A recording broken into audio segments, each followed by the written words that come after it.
Shalom, everyone. This is Rob Lennick, Executive Director of the Jewish Federation in New Mexico. We hope everybody's faring well, and staying home is the key. So get comfortable. This is what we hope will be the first in a series of Shabbat messages brought to you by the Jewish Federation, with various messengers, with various ideas to share as we go through this whole experience of the coronavirus together.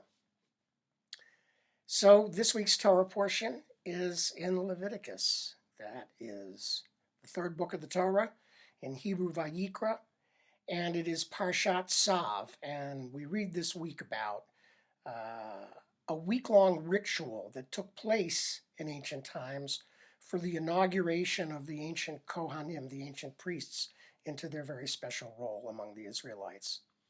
They were to serve in what was called the Beit HaMikdash, the tabernacle, which was a mobile centerpiece of ancient Israelite religion. And it was built with impressive precision, and it would contain the altar upon which the sacrifices were done, the Ner Tamid, the eternal light, the menorah, and the inner sanctum, the Holy of Holies. And the Kohanim were designated to conduct various rituals that enacted the very physical process of ancient Israelite sacrificial worship. That's the history of our people before we had prayer and synagogues and the type of Judaism we experience today. There's a midrash that suggests that God created the tabernacle to create a space that would clear away the darkness of the world. And the Kohanim were charged with the task of spreading God's light into the world from within the tabernacle. And as the eternal light and the menorah were both within the tabernacle, notably the high priest, the Kohen Gadol, would light them and maintain them all the time. And I think this reveals a key understanding. We should recognize that God decidedly did not ignite these lights. God didn't light them. God could have, but God didn't. In fact, it took human agency to light the lights. And the Torah then extends this idea a number of times by calling the Jewish people as a whole a light to the nations, that we are a source of light in the world, and that is part of who we are. So here we are now, living in what increasingly feels like dark times, frightening times where we are constrained, limited, and sheltering at home. Amazingly, in Hebrew, the home is called Mikdash Me'at, a small sanctuary or a small tabernacle, derived from the idea of the ancient Beit HaMikdash, the big Israelite tabernacle sanctuary where God would dwell. So home, in Jewish tradition, is a place that's an answer to the darkness. Home is where we are, symbolically like the ancient Kohanim. At home, we too can be bearers of light. So as the ancient Kohanim spread light from the ancient tabernacle, so are we able to spread light from our own Mikdash Ma'at, from our own homes, our own sanctuaries, where we do find safety and we find cover from the coronavirus.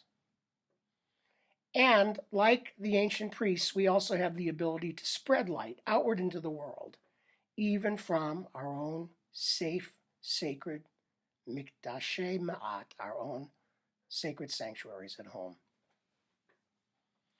But how do we do that right now? And that really is a complicated question being posed in a very complicated time. To answer, let's first point out that this week we share a special Shabbat called Shabbat Hagadol, the Great Shabbat, the one that occurs just before Pesach, Passover. And Pesach commemorates the exodus of the Israelites from Egyptian bondage. And don't we find ourselves right now in a different sort of bondage? We have serious limits to our freedom. From within our own walls, we're unable to relate to each other in the usual ways. And it's important to recognize the grief that we may feel for what we've lost and the anticipated losses ahead. It's important to recognize the fear of getting sick and the challenge for some that may emerge just to stay alive. And it's important to recognize that right now, our world is turned upside down. It may never be the same. And so we all, in one way or another, feel the burden of this time and place. And yet, with all the burden, as Jews, we never give up. So how do we muster the strength, the will, the ability to overcome the weight of our times and manifest our ability to spread the light like the ancient Kohanim? And this is where the story of Pesach, which is coming up next week, becomes much more meaningful this year. This will be a Pesach like any other. No, unlike any other. We won't be saying, why is this night different from all other nights? We'll be saying, why is this year different from all other years? Turns out in Hebrew, the word for Egypt is Mitzrayim. Comes from the root word tsar, which means narrow. Egypt then symbolically is a place of narrowness, of limits, of fear, of darkness, of preoccupation with ourselves and uncertainty about the future.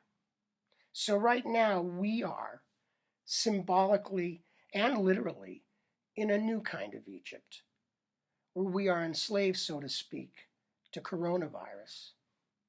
It controls our movements, our relationships, the way we communicate. It keeps us separated. It prevents many of us from working. And most of all, it oppresses people we know and love with illness and sometimes even death.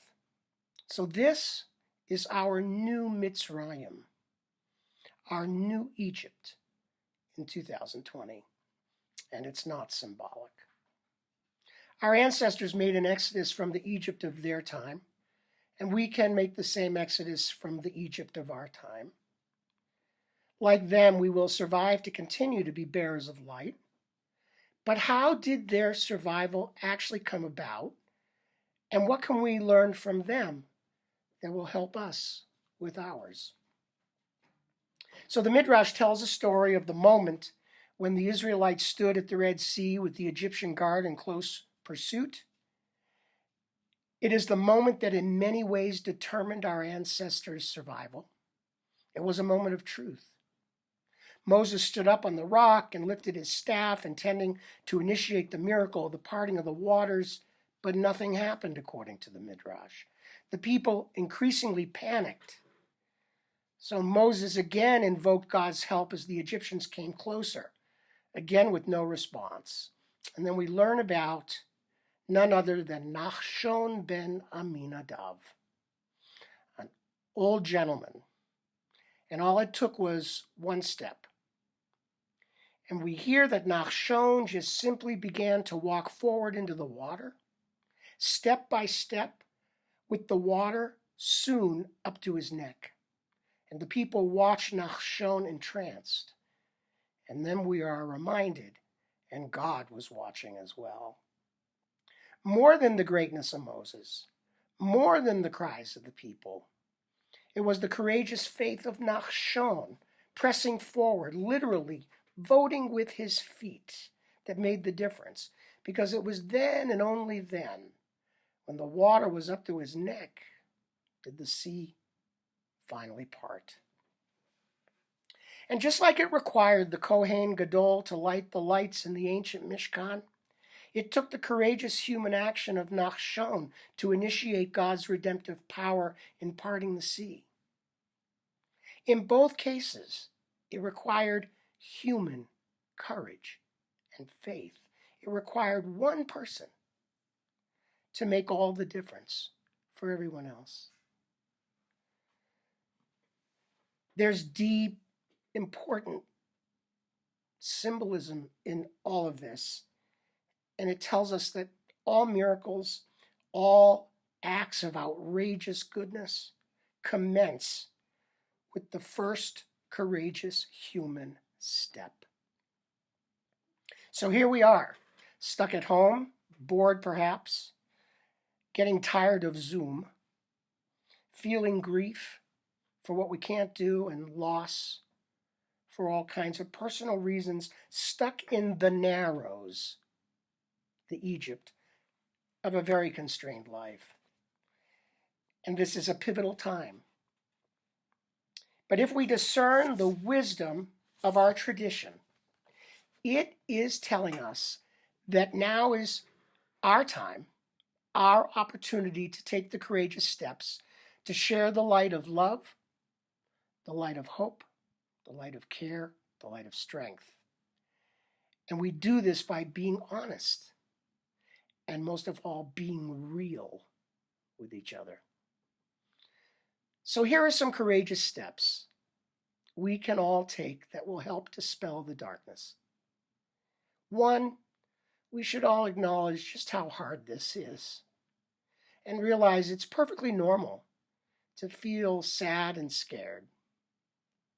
Second, once we acknowledge how narrow life feels right now, we should tell this to someone we love. We should share it, share our feelings, and not keep them inside. Simply be real to the people closest to us. And honestly, the first step in being strong is being able to share the reality of our common vulnerability. Third, then give someone else the opportunity to be real with you and find out how they are feeling and listen to someone else's story of how this Egypt is impacting them. Because this is a very emotional time.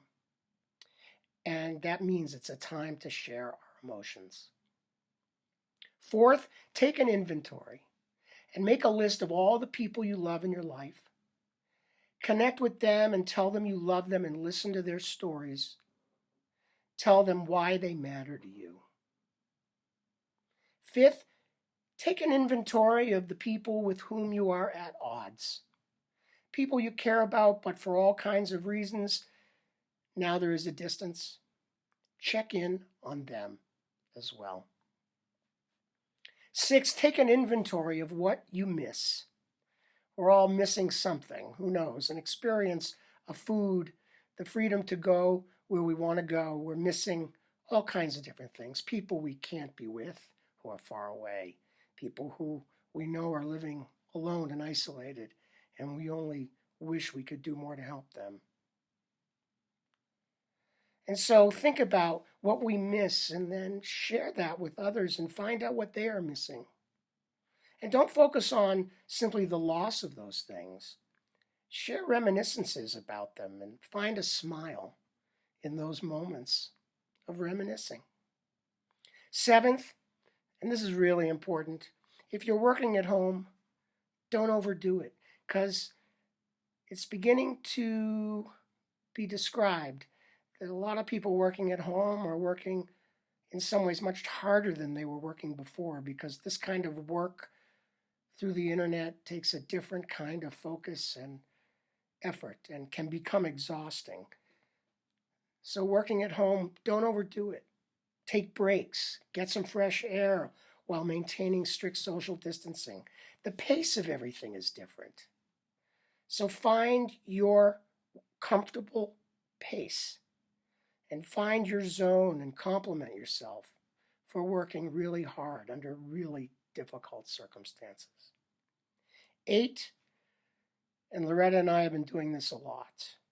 We listen to our favorite music, we read our favorite poems, and I may even start rereading some of my favorite books that remind me of really important happy times in my life. Do what is familiar. Self-care is really important right now because unless we take care of ourselves, then we're in no position to be able to help other people who may be depending on us, with whom we want to share our best light. And so the Devar Torah, the basic message for this Shabbat before Pesach is, be a source of light by being kind to yourself. Share the light with others through real sharing, because together we will survive. There is no doubt about that. Lastly, in the Haggadah, we read, in every generation, each person should see themselves as if they personally went forth from Egypt. And I have to tell you, up until this year, those words seemed sentimental and linked us across time with our ancestors. But this year, those words are more profound than ever because Egypt is not theoretical anymore. So I propose a rewrite for this special year.